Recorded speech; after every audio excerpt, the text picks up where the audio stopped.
Hello, my name is Father Paul Franks, and I wanted to tell you the story of how I became an SSPX priest. So I was born into a family where I was raised Catholic. My mum is Catholic, my dad's not.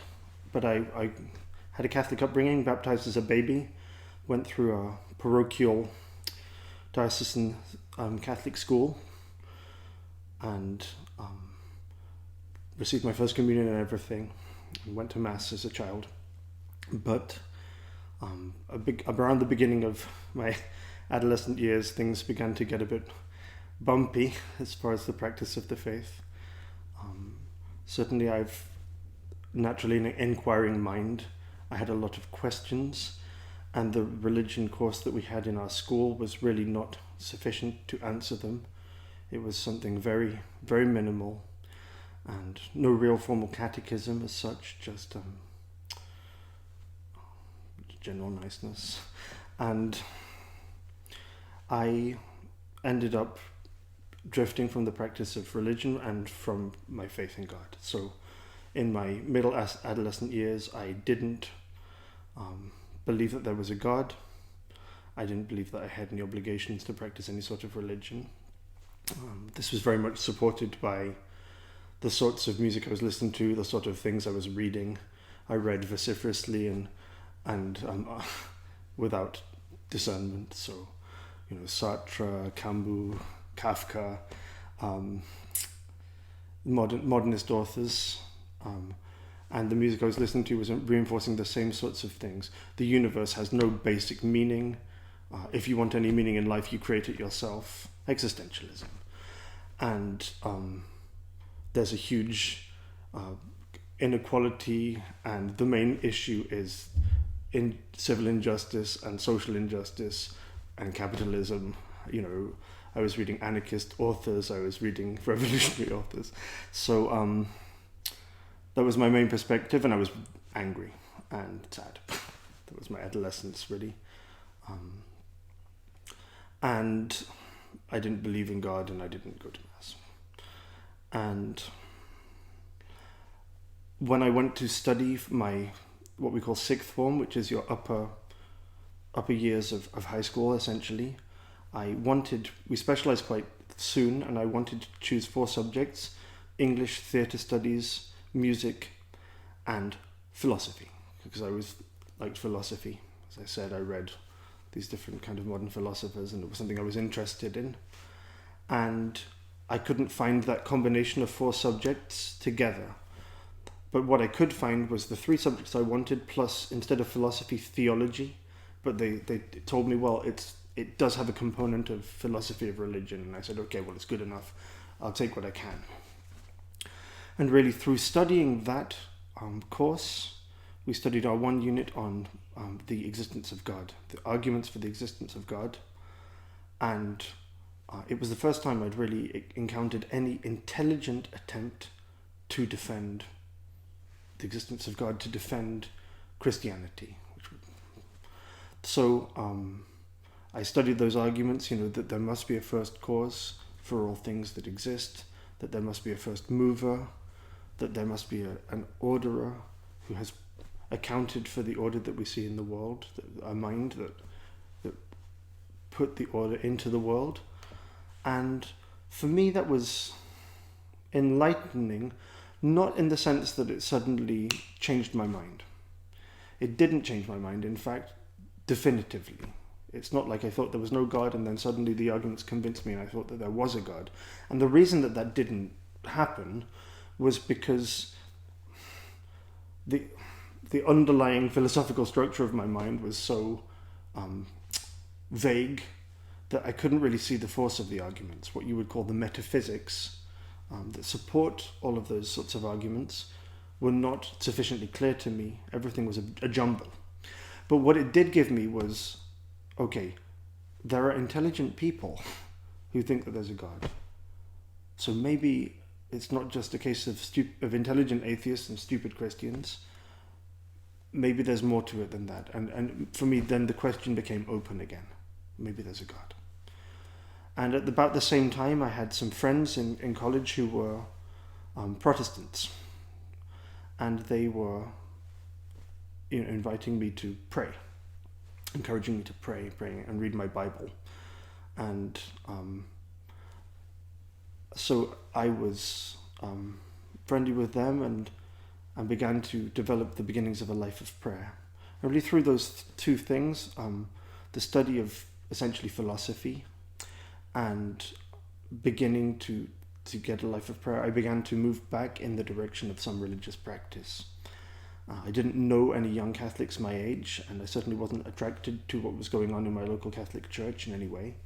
So I ended up, for a couple of years, in a Protestant milieu, going to services and so on, and gradually getting my world straight, getting my intellectual world straight, and became, convinced there is a God, Jesus Christ is God. But I was still thinking in a very Protestant way. And one of my friends at that time was a Catholic, thanks be to God, a Catholic who had studied apologetics, some biblical apologetics, popular apologetics, and was able to take me, sit me down. I believed in the Bible. Sit me down, open up St. John's Gospel to chapter 6. Look, my flesh is real food, my blood is real drink. Unless you eat the flesh of the Son of Man and drink his blood, you have no life in you. My flesh is the food, this food is my flesh which I give for the life of the world. I am the bread of life. Sermon of our Lord. And for me I'd never really been confronted with that before. To see how the Protestant interpretation of that just doesn't make sense and isn't biblical. So it was a bit of a shocker. And then at the same time, there were other friends and the same friends hitting me with the questions of the papacy. I am Peter, you are Peter, on this rock I will build my church, the gates of hell will not prevail against it. What you bind on earth will be bound in heaven. These very, very Catholic biblical texts. Because we were all obsessed in this Protestant climate that I was in. Everybody's obsessed with being biblical. But so when I came to see that Catholicism was biblical, I was like, okay, let's be Catholic then. So I drifted back to Mass, to the sacraments. And obviously it was a difficulty, and it was an emotional difficulty to leave my good friends there, people of natural virtue, but truth is first. So, and when I first came to the Catholic context, I didn't really understand anything. I didn't understand the value of the liturgy. I didn't understand why there was a Mass, really. I didn't understand why the prayers had to be so formalized and ritualized. And it seemed like the Catholics didn't have solid convictions. So the Protestants were very willing and open to discuss their faith, and the Catholics went to Mass and then talked about football afterwards. So it was a culture shock. That was in the diocesan world, in the novice order. But I gradually gained an appreciation for the more traditional things, the trappings, by the fact that I'm a musician. I ended up singing in a choir in a church which had high sacred music, Palestrina and Victoria, and a beautiful organ, and Gregorian chant, and no altar girls, and an east-facing altar, and Latin and lace, and incense, and very much the externals of the traditional liturgy. And through that, I began to appreciate the things, the traditional culture, in a sense, the trappings of the traditional Mass. And because I do remember the first time I went to the traditional Mass, it was before I'd joined that choir. I saw that there was a priest at the other end of the room with his back to me, mumbling away in a language I didn't understand, and I didn't know what was going on, and I thought to myself, I'm going to go down the road and get some religion that I understand, because this is, I don't even know what it is, but it didn't change my life. It wasn't one of those, it's so beautiful and now I'm a traditional Catholic, at all. But the first time I went to the traditional Mass with a Missal and followed the text in the Missal, that changed my life. Because one of my friends had brought me an Angelus Press Missal, and I had a friend next to me pointing out how to follow the Missal, which was very helpful to me. I would have been lost because so much is quiet and so much is different. Went to a low mass, and just from the first moment of following the prayers, I was bowled over. This is so beautiful, and this is so rich and so Catholic and so different. And I never knew that for many years I didn't know that there was a Latin Mass at all. And when I did find out that there was a Latin Mass, I just thought that it was the same Mass that I'd grown up with, but in a different language, in Latin. So it wasn't really till I went that I discovered this is a different rite altogether. And then I loved it so much, and I was so in love with the text and the beauty of the prayers, and the richness and Catholicity of the prayers, that I just found myself asking, why did they change it? Why did they change it? Already I had been thinking about the priesthood. Because, once you realize the Catholic religion is the true religion, well, that means that that's the way that God wants to save the world. And many, many people that I knew were not Catholic. And I liked them, and I loved them. And I wanted them to go to heaven, but I could see that they were not on the right path. All of these people, I lived in a university town, and you walk through your university town, which is crawling with people.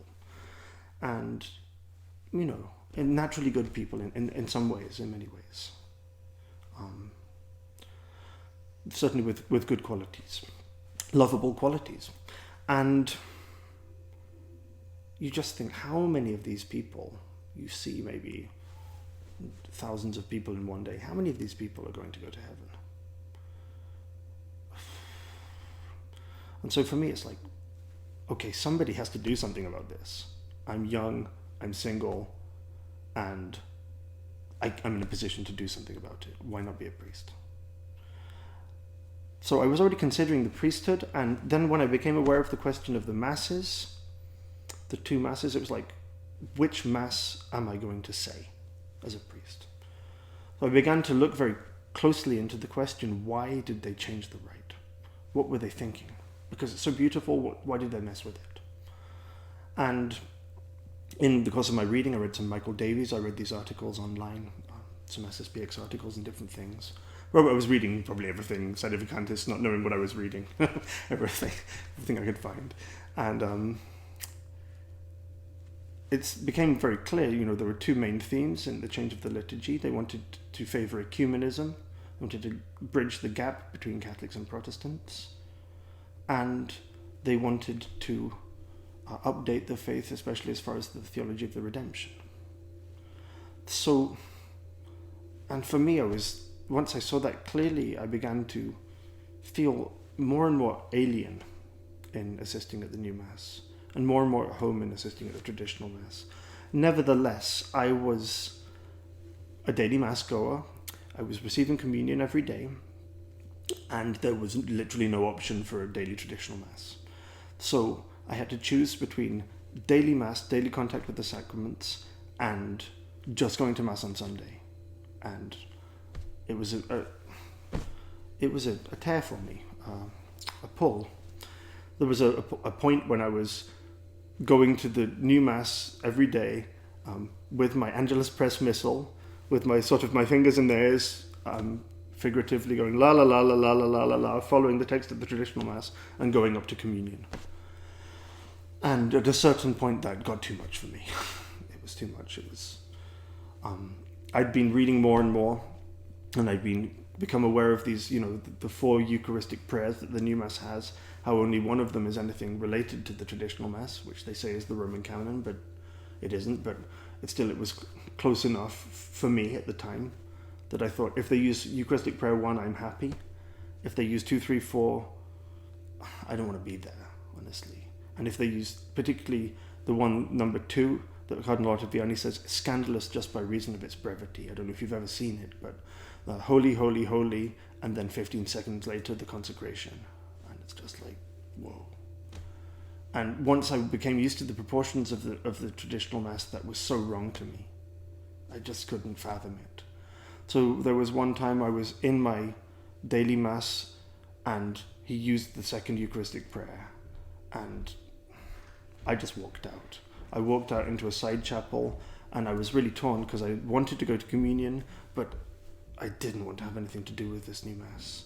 And I'd been living on a knife's edge. I was so tense, and I was just ratcheted right up. I was there in the side chapel crying, deciding whether to go to communion or what to do. And in the end, I just thought, this is no way to live. I can't be waiting for the priest to start a prayer 15 minutes into the mass just to see whether I'm going to stay or whether I'm going to go. It's crazy, unstable, not possible, not sustainable. So I walked out, and that was it. I don't want anything more to do with this new mass. And I spent a little time then in the diocesan Latin Mass world, trying to, especially I was at home at that time, and thanks be to God, my mum was looking out for me. She was very patient and long-suffering, and she would drive me around, because I didn't drive myself at that time. She'd drive me around to all of these obscure locations around the diocese where the bishop had appointed that the Latin Mass would be said at odd times on different Sundays of the month. So we'd drive, uncomfortable drive to an out-of-the-way location for a 3 p.m. Latin Mass in a church that looked like a swimming pool, and then a different Sunday we'd go somewhere else. And my mother very patiently and put up with all this from me out of her devotion. So I'm grateful to that. But in the end, that wasn't really sustainable for me either. It was, there were always things in the sermons that you heard that were sort of unsettling, a little bit modernist sounding, or at least not sufficiently solid to nourish, and other things as well that I wasn't comfortable with there. So the real break for me where I entered, where I had contact with the SSPX was the end of my first year of teaching. I used to teach music in a school in England. It was the end of my first kind of long semester of teaching, and it was the Easter Triduum, and there was no approved alternative Latin Mass to the SSPX Mass. So it was sort of SSPX or bust. My choices were go to the SSPX Mass or go to the new Mass, which I wasn't willing to do, or go to a different town, get a hotel in that town, and assist at the traditional Mass there in a place where I knew nobody, with nothing to do in the day and no transportation. And I chose to go to the SSPX Mass. I thought, God knows, I just want to worship God in the way that my ancestors did. I'm not trying to do anything schismatic. I'm not trying to do anything against God. I just want to be a Catholic. I just want to be a Catholic the way that all of my ancestors were. So I went to the society, and I was very much, my attitude was that these people are schismatics, so don't talk to them, get your head down, get in, get out, say your prayers, worship God, and that's it. I didn't want to be influenced or thrown off. I was still confused about things. I didn't have things clear in my mind. And but when I went, I was already struck by the priests, how the preaching of the priests was solid and doctrinal in a way that I had never heard before, and also the advice in the confessionals, because perhaps you're familiar with the scandal of the new confessionals, but a moral theology is not widely taught in any sort of solid and systematic way in the modern seminaries. So many of us have had experience of being told that things are not sins by diocesan priests when the things are most certainly sins, and it's very unsettling and very scandalous. So when I went to confession with the society, I found that there was just a confidence in handling things, morally speaking, that was very reassuring to me. It's almost like this priest knows something, because they do, because they've studied all of the traditional moral theology, and everything is solid and based on firm principles. So I went back after that, having been very impressed by the society masses and the priests. I went back and spoke to a priest friend who was a Novus Ordo priest, or a diocesan priest. And I asked him, what if I were to say that the Holy Ghost was operative in Vatican II precisely and only to the extent that he stopped their erroneous doctrines from being taught infallibly? And he said, then you would be a heretic. So we had this long, spirited discussion. I was quite tense. And he said, what is this really about? Is this about where you go to Mass on Sundays? I said, yes, Father, it is. He said, well, look, we've seen you in our church for the last year, conflicted and tearing yourself apart, and it's been quite painful to watch, and you've been clearly miserable, and the Holy Ghost can't make you a saint if you're miserable, so I think you should go off to the SSPX and be happy. I said, excuse me? Not the words I expected to hear from a diocesan priest. I said, Father, you know I'm considering a priestly vocation. He said, yes, I know. Well, you know there's a chance that I'll go with the SSPX and become a priest of the SSPX. Yes, I know.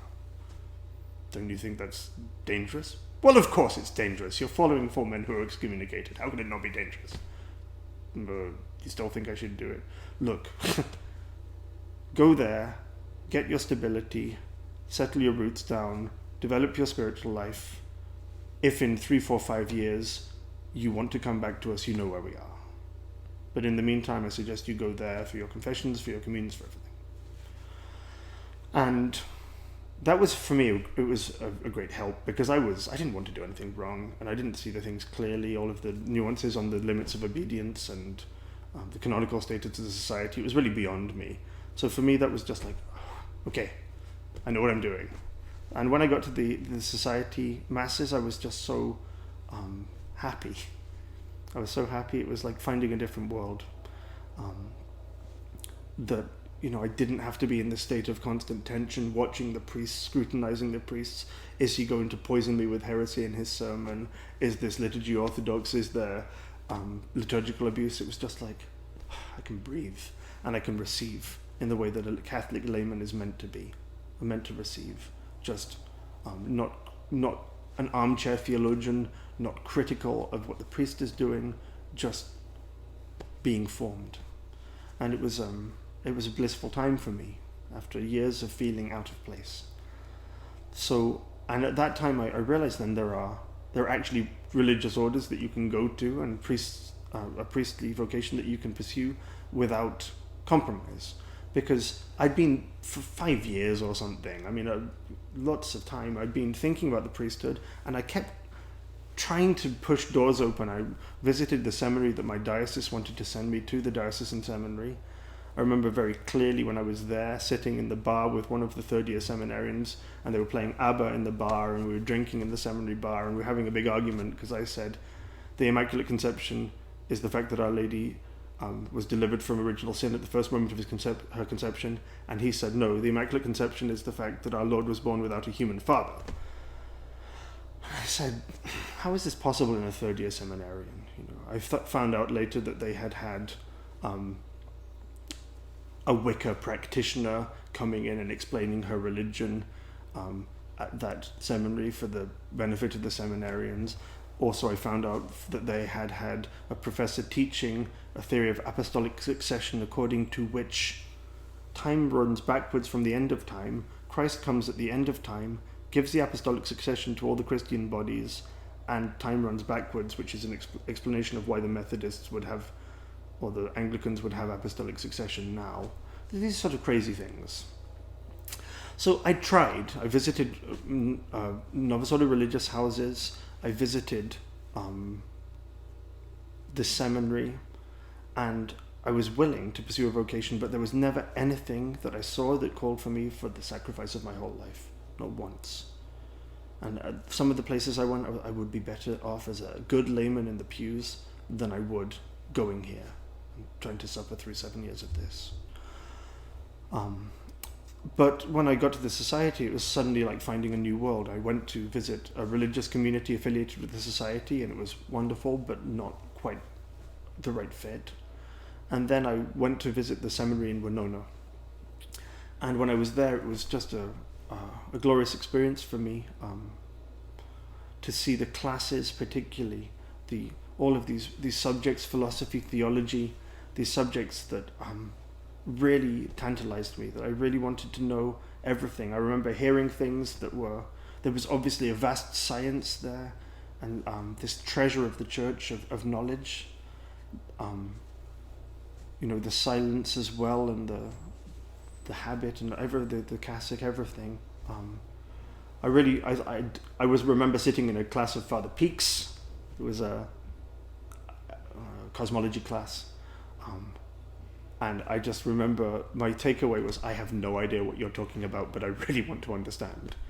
So when the end of the week came, Father Leroux called me into his office, and I'd been thinking about the priesthood for years, and I'd done nothing about it, and I hadn't been really able to. I'd tried, but nothing had happened. And all of my friends just thought I was, never going to go. And we'd say, look, they'd say, are you available for this date this year for a professional engagement? And I would say, I might be in a monastery by then. And they'd be like, ha ha ha, you've been saying that for 4 years, you're never going to go, nothing's ever going to change. And then one day I went into Father Leroux's office, and he said, do you like the seminary? I said, yeah, I loved it. He said, do you want an application form? I said, yes, please. And that was it. I went out, I filled out the application form, and I went to the seminary. And thanks be to God, I got through. I passed 7 happy years there, not without its ups and downs, as you can imagine. But no, it was thanks very much to the prayers of the faithful, and the support and encouragement of friends and family, and obviously the good example of the other seminarians, the support of my professors and spiritual directors, that I ended up becoming ordained a priest. But really, the thing that swayed me, because at the time of my seminary application, I was reading They Have Uncrowned Him, the book by Archbishop Lefebvre. And that was the book that really made me go to the SSPX. If it hadn't been for reading that, I had at the same time applied to visit the seminary in Denton, Nebraska, of the Fraternity of St. Peter. I had at the same time applied to visit the seminary in Griciliano of the Institute of Christ the King. So I was sort of not sure which group I was going to go to. And it was reading Archbishop Lefebvre's They Have Uncrowned Him that really opened my eyes. Because before I had seen there were some problems in the church. There's ecumenism, there is religious liberty, there is collegiality, there are these different things. But I hadn't seen that it was an orchestrated attack on the tradition of the church.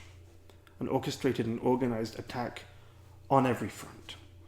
And reading that book, They've Uncrowned Him, which you should all get and read. It's Angelus Press has just put out a new edition. I really think every adult traditional Catholic who reads should read it. So it's really a great book. It changed my life. And the Archbishop says, the most important problem in the church now is the social reign of Christ. They have uncrowned Christ the King. They have uncrowned Christ the King. And this religious liberty from the Second Vatican Council is destroying everything. And it's damaging the rights of Christ, and it's an implicit denial of his divinity. And we want no part in it, and we have to fight it, and we have to fight it publicly. And we cannot be silent, because unless the rights of Christ the King are reinstated in the Catholic Church, nothing will ever get back on track. Nothing ever. And so looking at that, I said, that's the position that I want. I looked at the other groups, okay, they may have the traditional Mass, but insofar as they don't see that problem in the same way, they don't have the same urgency, and they don't have the same right and mission to speak publicly, then for me they were not the solution to the crisis in the church. And at the time I judged part of the problem. Unless you are fighting the essential fight for the social reign of Christ, then you're not acting in the best interest of the church. So it was really reading the Archbishop that convinced me to go to the SSPX for a priestly vocation, and I'm very, very grateful for all that I've received from the society.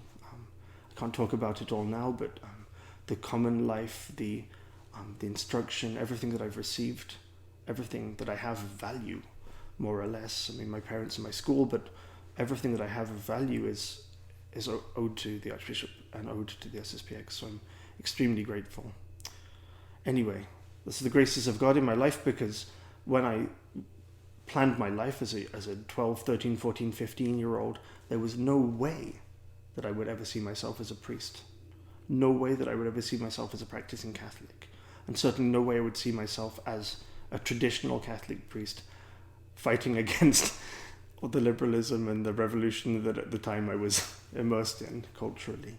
So, the grace of God. God is very good.